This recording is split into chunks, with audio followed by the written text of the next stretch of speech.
جی اصل میں بنیادی طور پر کراچی کا ایک ادارہ ہے جو تنظیم اسلامی سے بالکل علیحدہ ہے، دی علم فاؤنڈیشن اس کا نام ہے۔ دی علم فاؤنڈیشن، جی ایگزیکٹلی، ہمارے ناظرین سرچ کریں گے تو ان کو مل جائے گا انشاءاللہ۔ یہ کراچی کے کچھ تاجر حضرات ہیں، بڑے دیندار لوگ ہیں، انہوں نے بہت سے خیر کے اور بھی کام کیے۔ یہ ادارہ انہوں نے 2009 میں قائم کیا تھا۔ وہ ڈاکٹر اسرار صاحب کو بھی سنتے تھے، مجھے بھی سنتے تھے، میں ان کے سامنے سمجھے کہ بڑا ہوا ہوں، بہت پہلے سے جانتے تھے۔ تو انہوں نے مشورے میں شامل کیا کہ بھائی اسکولوں کے اندر نظام تعلیم میں قرآن حکیم کے حوالے سے کچھ کرنے کی کوشش کرنی چاہیے۔ تو 2009 میں ادارہ بنا، 2010 سے کام کرنا شروع کیا گیا۔ اس میں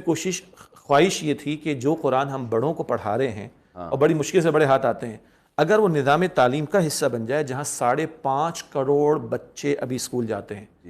تو جیسے وہ انگریزی پڑھتا ہے اور فرفر انگریزی بولتا ہے، اردو پڑھتا ہے تو غالب کو بولنا شروع کر دیتا ہے، اقبال کو ترم سے پڑھنا، اگر اس لائف میں، اس زندگی میں قرآن پڑھ لے تو کیا یہ اچھا ہو جائے انشاءاللہ۔ تو میں نے بڑوں سے اجازت دی جو حضرات علم فاؤنڈیشن کے سرپرست ہیں، کہا جی بیٹا شروع کریں۔ تو اللہ کا نام لے کر کچھ اللہ تعالیٰ نے تھوڑی بہت توفیق بھی دی ہے، بیان بھی کرتے ہیں، لیکن معروف تراجم و تفاسیر کو سامنے رکھ کر ایک سلسلہ شروع کیا۔ ابتدا میں صرف 2 یا 3 لوگ ہم تھے جو اس ادارے کے اندر تھے، اور پھر ہوتے ہوتے ٹیم بڑھتی چلے گئی۔ آج 2022 اگر ہے تو اب ماشاءاللہ وہ ٹیم کی تعداد 20 پلس اسٹوڈنٹس کی ہے، جو کہ سارے ہمارے اسٹوڈنٹ ہیں اور وہ کام کر رہے ہیں ماشاءاللہ۔ شروع کیا تھا 2-3 حضرات تھے، پھر ہم نے 2-3 علماء کو بھی آن بورڈ لیا اور ان سے بھی مشاورت شامل کی۔ پھر ہوتے ہوتے 2010 میں پہلا حصہ اس کا شائع ہوا اور 250 بچوں نے کراچی کے 20-22 اسکولوں میں سلسلہ شروع کیا۔ علماء سے کچھ سے مشاورت رہی، اسکولوں کی انتظامیہ سے آپ ملتے تھے؟ جی ایگزیکٹلی، ان کو ترغیب دیتے تھے؟ کچھ تو اصل میں وہ اللہ کی شان ہے نا، وہ میڈیا کے پروگراموں کی وجہ سے کچھ لوگ پہلے سے جانتے تھے، تو ایک تھوڑا اعتماد والا معاملہ تھا، تو رابطے میں لوگ آئے، ان سے ہم نے بات چیت شروع کی اور انہوں نے اپنے طور پر قرآن پاک کا سلسلہ شروع کیا۔ اچھا، اس کو ہم نے عنوان دیا مطالعہ قرآن حکیم برائے طلباء و طالبات، یہ اس کا ٹائٹل ہے، اور یہ مکمل قرآن ہے، ترجمے کے ساتھ، تشریح کے ساتھ، مورل لیسنز، ایکسرسائزز، جو بھی ایک اکیڈیمک کا میکانزم ہوتا ہے اس کے پورے معیارات کو سامنے رکھتے ہوئے، اور پھر دینی اعتبار سے وہ پکا کام ہو، ابھی ذکر آگے آ جائے گا انشاءاللہ۔ تو 2010 میں تو 2,500 بچے ہمیں ملے، 1-2 علماء ملے جو دارالعلوم کورنگی سے فارغ التحصیل تھے، قاری ضیاء الرحمان صاحب ہیں، بہت بڑے قاری ہیں، اور محمد علی جناح کی سوسائٹی میں ایک مسجد کے امام بھی ہیں، انہوں نے تھوڑی معاونت ہماری فرمائی، اور کچھ حضرات نے معاونت فرمائی۔ ہوتے ہوتے سلسلہ کچھ بڑھتا گیا،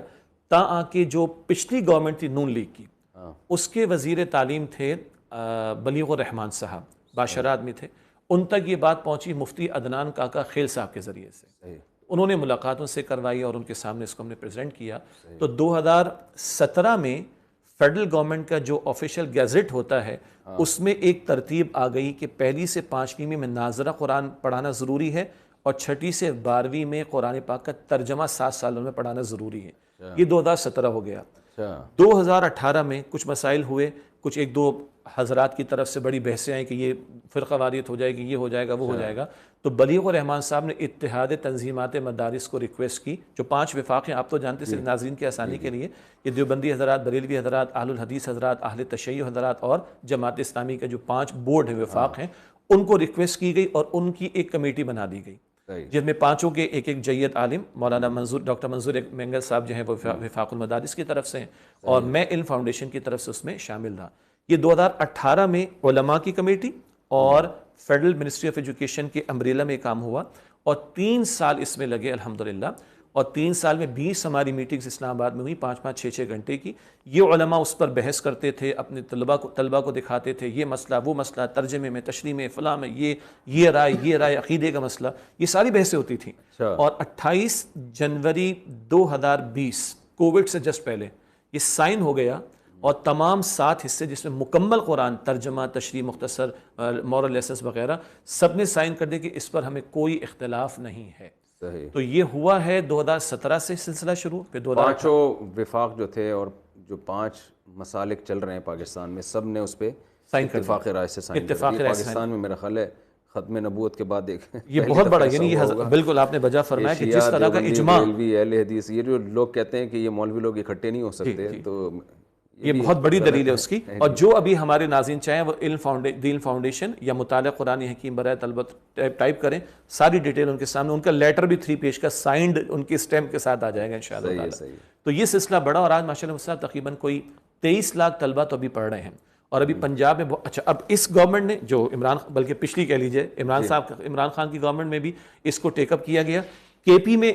پی ٹی آئی کی حکومت تھی جب آپ سے ملاقات ہوئی تھی, آپ آسٹریلیا کے ویزے کے لیے اپلائی کر رہے تھے, میں بھی اس وقت آپ کے ساتھ اپلائی کر رہا تھا آسٹریلیا کے ویزے کے لیے. تو اس وقت جو ہماری بات ہوئی تھی تو کے پی نے لیڈ لی تھی, اور میں ان کو کریڈٹ دیتا ہوں کہ نون لیگ کی گورنمنٹ نے فیڈرل میں کام کیا مگر لیڈ لے لی کے پی نے, اور انہوں نے شروع کر دیا کے پی کے نے. اور اب وہ خود گورنمنٹ کے اسکولوں کے لیے کتابیں خود چھاپ رہے ہیں, مواد ہم دیتے ہیں, چھاپتے وہ ہیں. اور اس وقت میں کریڈٹ دوں گا کہ پنجاب میں بہت زبردست کام ہوا پی ٹی آئی کی گورنمنٹ میں, اور آج کل وہ سلسلہ چل رہا ہے کہ اس کا کمپلسری پیپر آنے والا ہے 9ویں 10ویں 11ویں 12ویں میں. جب کمپلسری پیپر آ جائے گا تو پھر تو سب کو پڑھنا پڑے گا. اگر آپ کے سٹائل میں کہوں تو ان کے تو ابا جان کو بھی پڑھنا پڑے گا پھر انشاءاللہ تعالی انتہائی ادب سے. تو پنجاب میں یہ موو پی ٹی آئی کی گورنمنٹ میں چلی, ابھی گورنمنٹ چینج ہوئی ہے لیکن وہ پنجاب ٹیکسٹ بک بورڈ کام کر رہا ہے. تو یہ سلسلہ چلا ہے, آپ دعا کی کہ اللہ تعالیٰ اس میں خیر برآمد فرمائے. اور اگر 10 سال لگ جائیں کوئی بڑی بات نہیں ہے. ایک بچہ جو آج 6ٹھی میں ہے وہ اگلے 7 سال مستقل قرآن پاک سے گزرے گا تو پیپر بھی دے گا, اور ترجمے سے تشریح سے, اور ایک ایسا ترجمہ اور ایسی تشریح جس پر تمام مکاتب فکر کا اتفاق ہے, تو اس سے کوئی فرقہ واریت کے مسائل بھی انشاءاللہ پیدا. بڑا اچھا